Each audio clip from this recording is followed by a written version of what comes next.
নমস্কার, ঘরকন্যা ডায়েরির আরেকটি নতুন পর্বে সকলকে স্বাগত জানাচ্ছি।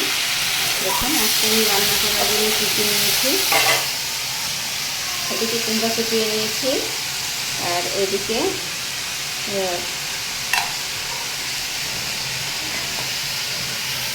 পোড়ল, যেটাকে পোড়ল বলা হয়, এটা নিয়েছি।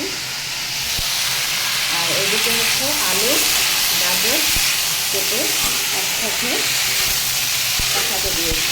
আজকে সবজিটা একটু অন্যরকমভাবে করবো, মানে ঘরে যত রকম আইটেম সবজি ছিল সব একসাথে দিয়েই রান্না করতে। সাথে একটু মিষ্টি আলু ছিল 1 টুকরা। এখন একসাথে এটা কষাচ্ছি।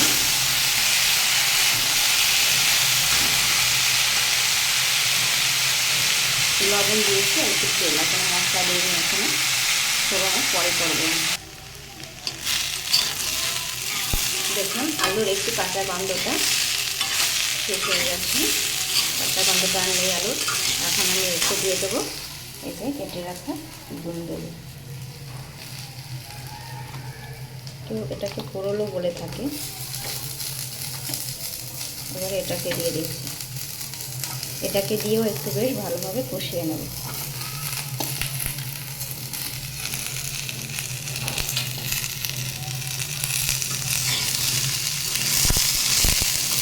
এরকম অনেক রকম সবজি একসাথে রান্না করলে খেতে কিন্তু বেশি ভালো লাগে। এটাকে এখন লবণ দেবো না, তাহলে দুন্দুল থেকে জল ছেড়ে দেবে। তার জন্য এটাকে আস্তে আস্তে ভাবে কষাতে হবে সময় ধরে। আর একটু পটন নাড়তে হবে, নাহলে জিনিসটা লেগে যাবে, তখন আর পোড়া লাগলে খেতে ভালো লাগবে না।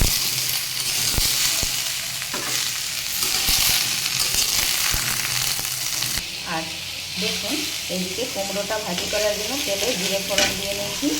এবারে এই যে কেটে রাখা কুমড়োটা দিয়ে দেবো।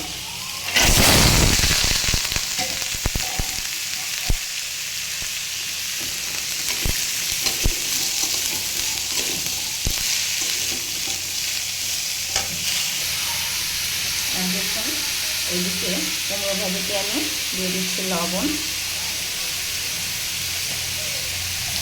আর দেবো হলুদ। এবার এটাকে ভালোভাবে নেড়ে চেড়ে মিশিয়ে দেবো।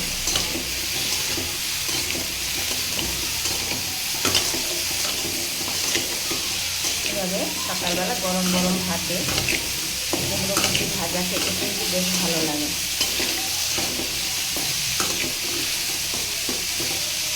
এবারে এটাকে ঢাকা দিয়ে দিচ্ছি। আর এইদিকে দেখুন সবজির অবস্থা। সবজিটাকে বেশ অনেক সময় ধরে আমি নেড়ে চেড়ে কষাচ্ছি। কষানো যত ভালো হয় সবজির স্বাদও তত ভালো হয়, খেতেও ভালো লাগে।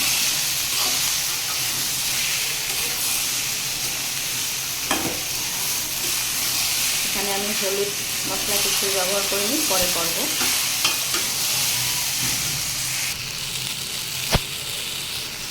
দেখুন সবজিটা কষাতে কষাতে কতটা কমে গিয়েছে। এভাবে কষানো ভালো হলে সবজি খেতেও কিন্তু বেশ ভালো লাগে। দেখুন অনেকটাই কমে গিয়েছে, আর সব সবজিগুলো কীরকম মজে গিয়েছে। এবারে আমি এখানে দিয়ে দেবো, বেশি দরকার পড়বে না।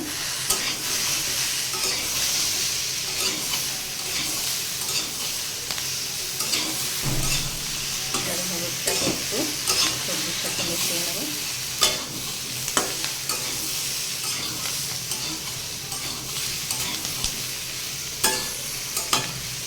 একটু কম হলুদেই রান্না করবো, মানে যেহেতু দুন্দুল দেওয়া আছে তাই আর বেশি দিলাম না। আর এইদিকে ঘরে 4-5টার মতো ভেন্ডি ছিল, 5-6টা, এটাকে আমি ভেজে নিয়েছিলাম, এটাকেও দিয়ে দেবো। ভেন্ডিটা ভেজে দিলাম এই কারণে, নাহলে ভেন্ডিটার থেকে একটা পজিটিভ হয়, লোড লোড হয়, তখন তরকারিটা ভালো লাগে না, তাই ভেজে নিই তারপরে দিলাম।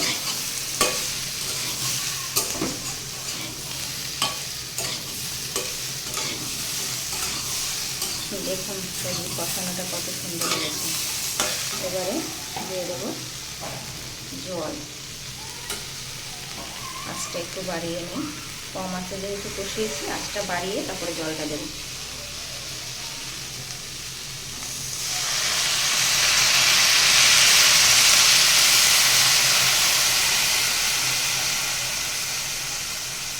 খুব বেশি ঝোল করবো না, যতটুকু দরকার একটু দেখে নিই নাড়াচাড়া দিয়ে যা লাগবে কিনা।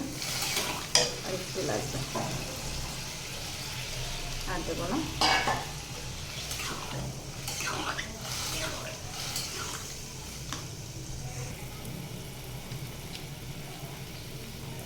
দেখুন আলুটা ভাজি করার সময় অল্প একটু লবণ দিয়েছিলাম, এখন সবজির ঝোলে আর একটু লবণ দিয়ে দেবো।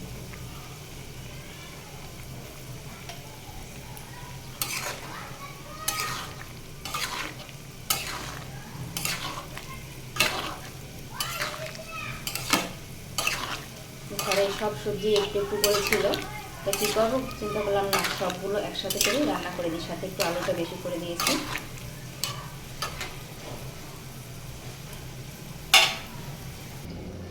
দেখুন আমি সবজিটাকে ফোড়ন করার জন্য নিয়ে নিয়েছি থেতো করে আদা, রসটা আমি চিপে সবজির মধ্যে দিয়ে দিয়েছি। এখন আদাটা দিয়েছি এখানে তেলে,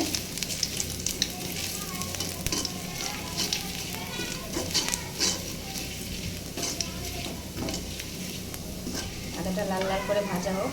এবারে দিয়ে দেব জিরে ফোড়ন।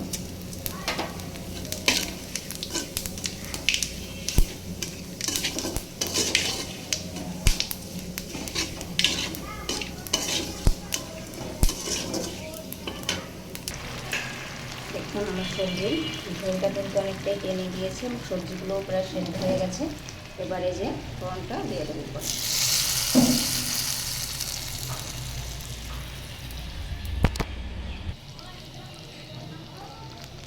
দেখুন সবজিটাকে আমি ফোড়ন করে নিয়েছি আর ঝোলটা কিন্তু অনেকটাই ঘন হয়ে গেছে।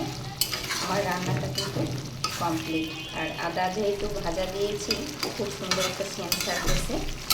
এরকম সবজি রান্না করলে খেতে ভালো লাগে। তাতে আমি আর কোনো মশলা ব্যবহার করবো না, শুধু জিরে ফোড়ন আর আদা ফোড়ন দিয়েছি, আর দুটো তেজপাতা দিয়েছিলাম সবজির ভিতরে।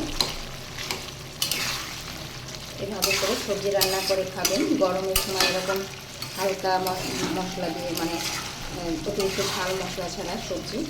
আর আমি দুটো কাঁচা লঙ্কা দিয়ে দিচ্ছি আস্ত, যার ভালো লাগবে একটু মিনিট খাবে তার জন্য দিয়েছি। এবার ভিতরে ঢাকা চাপা দিয়ে রেখে দেবো। আর ভিডিওটি ভালো লাগলে অবশ্যই লাইক সাবস্ক্রাইব করে দেবেন, কমেন্ট করে জানাবেন। আর যারা যারা ভালো কমেন্টস করেন, গঠনমূলক কমেন্টস করেন, তাদেরকে অসংখ্য ধন্যবাদ রইল। শুভকামনা, সকলে ভালো থাকবেন।